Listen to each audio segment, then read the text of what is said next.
اوقات كتير بيكون نفسنا ناكل حاجة مسكرة من غير ما ناكل حاجة تكون مضرة ويكون فيها سكر ابيض كتير.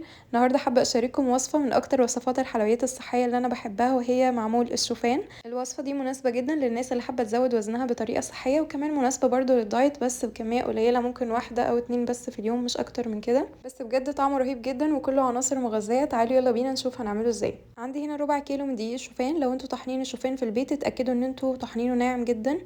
بعد كده هضيف عليه ربع كيلو من دقيق السميد او السيمولينا. بعد كده هضيف عليهم توابل المعمول، معلقه كبيره من الشمر واليانسون المطحونين، ونص معلقه صغيره من الحبهان المطحون، ونص معلقه صغيره من القرفه، ورشه من الزنجبيل المطحون.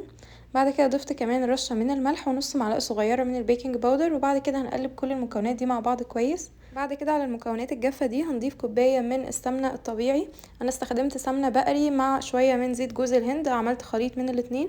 لو في حساسية من الألبان هنستخدم زيت جوز هند بس بدل مقدار السمنة كله. وبعد كده هنقلب المكونات كلها كويس مع بعض لحد ما نتأكد ان الدقيق اتشرب كمية السمنة كلها. بعد كده عندي نص كوباية من الحليب. الحليب ده كان ساقع عادي لسه مطلعاه من التلاجة. بعد كده هضيف عليه بيضة كبيرة، وهضيف عليهم نص كيس من الفانيليا الباودر، واقلبهم كويس مع بعض. وخلي بالكم ان احنا مجرد ما نضيف الحليب والبيض على الخليط اللي عملناه ده ما ينفعش نقلب كتير، علشان لو قلبنا كتير ده هيخلي المعمول ينشف معانا بعد التسوية. انا ما بحبش اضيف سكر او عسل في العجينه، بحس ان حلاوه التمر كفايه جدا يعني. فانتوا لو حابين تضيفوا سكر ممكن تضيفوا شويه سكر ستيفيا او معلقتين من دبس التمر، ضيفوه على الخليط السائل ده قبل ما تضيفوه للعجينه. بعد كده بالمعلقه قلبت المكونات مع بعض، وزي ما قلت لكم مش هنقلب كتير في المرحله دي، يا دوب بس نخلي الدقيق يتشرب المكونات السايله كده. بعد كده هغطي العجينه دي وهدخلها التلاجة لمده ساعتين كده لحد ما السميد ودقيق الشوفان يمتصوا السوائل كويس. بعد كده عندي نص كيلو من العجوة او معجون التمر، ضفت عليه نفس التوابل اللي حطيناها على العجينة، بس هنا ضفت ضعف كمية التوابل. وضفت كمان معلقتين من السمنة. بعد كده دخلته الميكرويف لمدة تقريبا نص دقيقة علشان بس اخلي التمر يطرى شوية.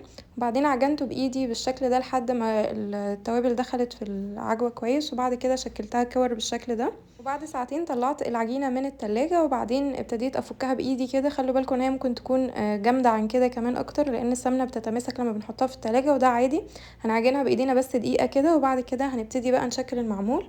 حشيت الكمية كلها بالتمر وشكلتهم على شكل كور، وبعد كده رصيتهم في صاج دهنته بالزيت. وبعد كده استخدمت مكبس المعمول وشكلتهم كلهم مرة واحدة وهما في الصاج. وعلشان المكبس ما يلزقش في المعمول وانا بعمله كنت بضيف رشة من دقيق القمح الكامل كده جوه القالب علشان ما يلزقش فيه. لما بنزل وصفات صحية فيها سميد، في ناس كتير بتكتبلي في كومنتات السميد اصلا مش صحي، ومين قالك ان السميد صحي؟ لا يا جماعة، السميد من الانواع الدقيق الصحية. السميد غني بالالياف اللي بتزود الاحساس بالشبع لفترة طويلة، وكمان بيحسن حركة الجهاز الهضمي، وغني بالحديد وبالفوليك اسيد وفيتامين بي بكل انواعه. وبالنسبة لمرضى السكر لو هنقارنه بالدقيق الابيض فهو خيار افضل بكتير، لانه ما بيرفعش السكر بسرعة خالص عكس الدقيق الابيض لانه مليان الياف. ولو هنتكلم بالنسبة للسعرات، لو انتوا عاملين دايت علشان تقللوا وزنكم، فالدقيق السميد سعراته اقل من الشوفان. لكن لو في حساسية من الجلوتين او مشتقات القمح، في الحالة دي مش هينفع دقيق السيمولينا لانه من مشتقات القمح، وكمان الدقيق الاسمر او دقيق الحبة الكاملة برضو مش هيكون مناسب. بعد ما شكلت الكمية كلها دخلتهم فرن متسخن كويس جدا على درجة حرارة 180.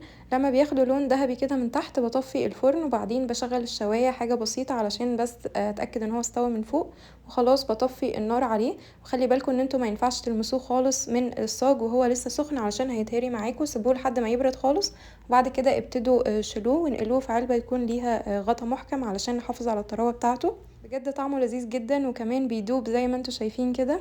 واللي بيجربه مش هيصدق ان هو اصلا ده صحي، وكمان العجينه ما فيهاش سكر، محدش بياخد باله. الوصفه دي كمان من الوصفات اللي بتزود الحليب جدا عند الامهات اللي بترضع طبيعي، لان فيها التمر واليانسون والشوفان، كل دي من الحاجات اللي هي تعتبر مضرات للحليب. اتمنى تجربوا الوصفه وتقولوا لي رايكم، وما تنسوش لو طبقتوا اي وصفه من وصفاتي تشاركوني الصور على بيج الفيسبوك او على انستجرام. ويا ريت تعملوا لايك وشير لو عجبكم الفيديو، وما تنسوش تعملوا فولو او اشتراك في القناه علشان يوصلكم الوصفات الجديده. باي باي.